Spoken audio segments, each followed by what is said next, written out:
Let's talk about fetch lands and why people should be watching them.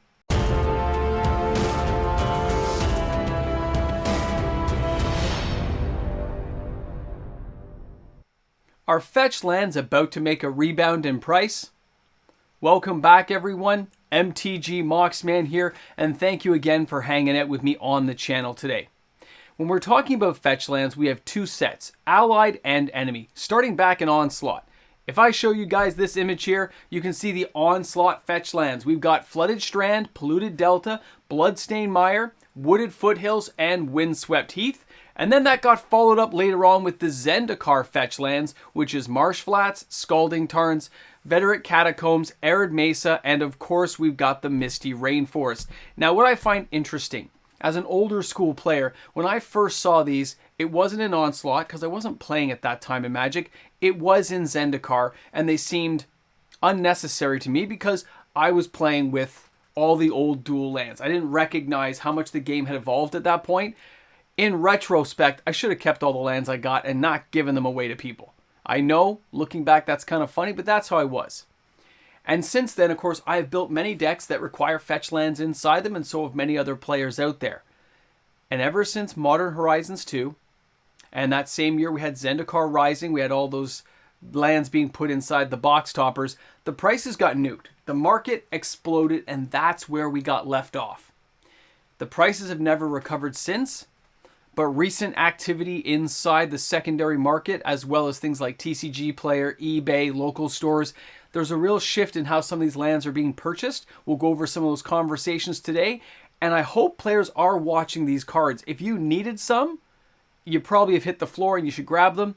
If you're a player who owns some, hold on because the prices are set to increase. And if we don't see a reprint soon, these cards are going to recover a lot more dramatically than people realize. Let's take a look at it. For this part, I chose one of the lowest priced fetch lands I could find, which right now is going to be either Arid Mesa or Marsh Flats. When you take a look at these lands and see how many are available in all their different versions, it still looks like there's a massive quantity on something like Card Market. Now, when we start looking at other marketplaces like TCG Player, you can see it gets a little more scarce when the sense like one store has like a big amount, a couple of hundred copies, but it starts wilting down, okay? There's only 1.5 pages. We're talking maybe 400 copies available.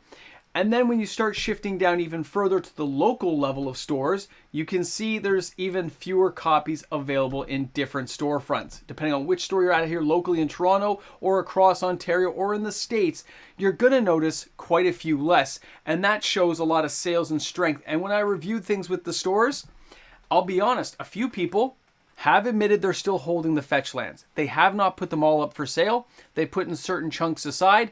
If they get trade-in, those are the ones they put back up for sale. But the ones they first pulled down during Zendikar Rising, you know, like the kind of full art expedition style ones, they've held on to those. The ones from Modern Horizons 2, when they first got released, the ones that got traded at such low prices, they held on to those too. Not every store, but a few of them. And when you start seeing the movement in the market like I'm seeing, the sales are kind of upshifting, more are being bought every week, and I don't see a massive restock hitting the store shelves. It looks like the market's actually finally absorbing these cards. Now, we haven't seen a reprint since Modern Horizons 2, which we're starting to age ourselves. We're starting to get a little bit longer. And for a while, Wizards was on like a fetch land print cycle, and they were actually damaging the long-term health of the card from massive reprints. But we've been waiting. I guess we've had a few special edition cards come out, Secret Layers, and we haven't had it in a main set since Cons of Tarkir and Fate Reforged.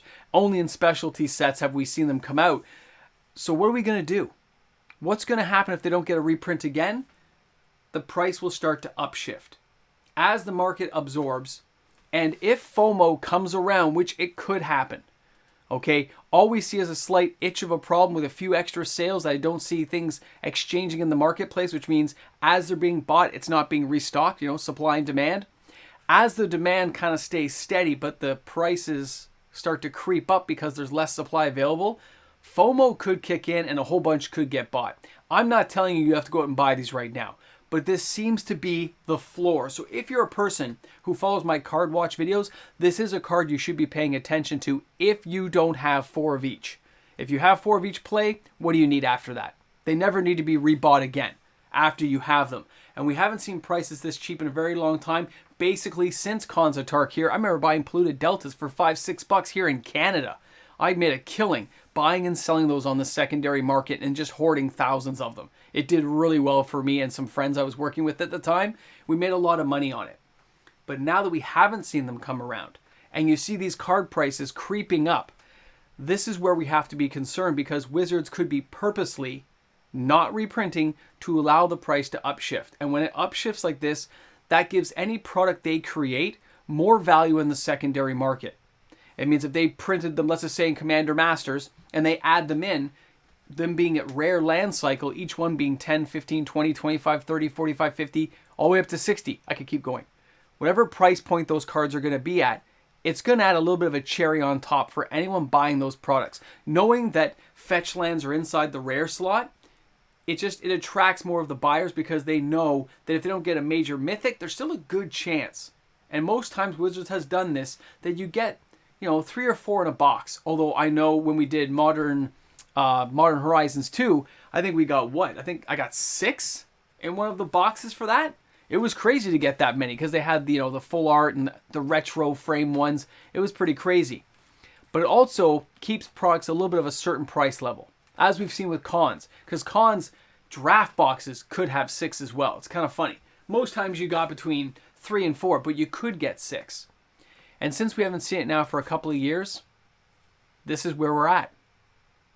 We're going to see prices shifting upwards if we don't see new stock hit the store shelves. And if stores are purposely holding on, waiting for the prices to go up, that they can slowly dole them out and make back some of their capital, I get why a store would do that. But all it's going to take is Wizards reprinting in another type of premium set to bring that price back down. Another set like Modern Horizons 2, Commander Masters, whatever product they decide to put out there that they deem worthy of having fetch lands in. It's something to be aware of. And now that can also lead on to conversations like with the Triomes. If we don't see those for a number of years because they work with fetch lands, that price could start to rise too. These are things you should always be watching in the secondary market as a consumer.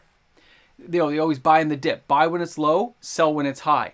Right now, the prices are just starting to uptick, especially on some of the Expedition versions, and not the original ones from like Battle for Zendikar, the original kind of Expedition lands, but the ones from Zendikar Rising. Okay, those lands used to be really cheap, and now they're slowly ticking up to that $30, $40 level in those alternate versions. And I saw the Arid Maces used to be like $12, and they're kind of 16, 17. It's all just slowly, almost like you're being brought to a boil. You're a lobster in a pot and you don't notice you're being cooked alive yet. You don't notice that price upticking, which is why I'm telling you guys, it's something to be aware of. If you wanted to trade in for something, you said, I've got time, I'm sure you still have time. But how much time is the question? You can't time the market perfectly, but you can kind of head it off at a pass and say, am I comfortable buying at this price point? If I needed a play set of 4 Marsh Flats, did I buy them at $10? No, I thought they might go a little bit cheaper. Should I buy them at 14? Probably not a bad price, depending on where you are in the Canadian dollar versus the US or overseas in the euro. It's something to keep an eye on, but this market definitely looks like it's shifting. And when I see those sales kind of creeping up, I think I should tell you guys and warn you out there that this could be happening in your area. Some stores haven't had fetches for a while.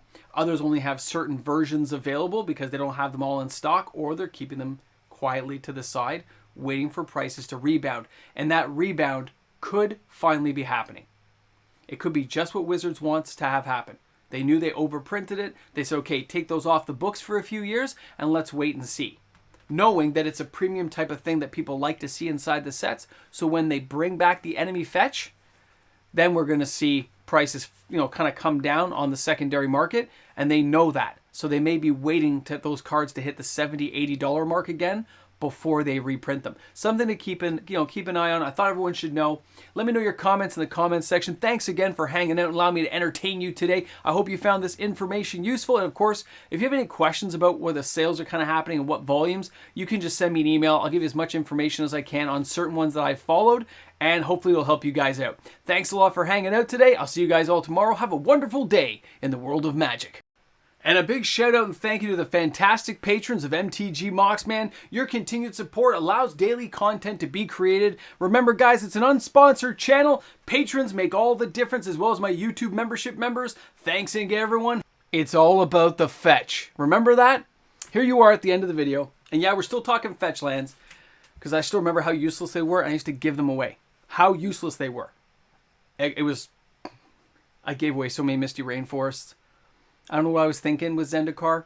I remember I was so proud because I got a foil one and a regular one in a box. I thought, oh, that's a cool land. Wait a second, it's not as good as Tropical Island. What does it matter? I just gave them away. I think I traded some into 401 games too, if I recall. It was a long time ago. Now, later on, about a year later, I realized how important these lands can be. And that was just in a regular 60 card formats. I was nowhere near playing Commander. You're talking 2009, 2010. I didn't know Commander existed, I don't think, until much later. When you look at the land cycle now, the thing about the fetch lands is they're always in demand. It's one of those go-to mana-based cards you need for your deck construction. Just like I think for now, we're going to see a lot of the Battle Bond lands. Of course, they're going to be very staple cards, right? You're going to find them in a lot of deck series. But Wizards, of course, has still overprinted those. So we might see a bit of a shake-up. I'm not sure what else they can do. I mean, there's lots of mana bases you could build. And I'm curious to see how they'll expand on their mana-based construction to allow some of these older mana bases now to recover in price.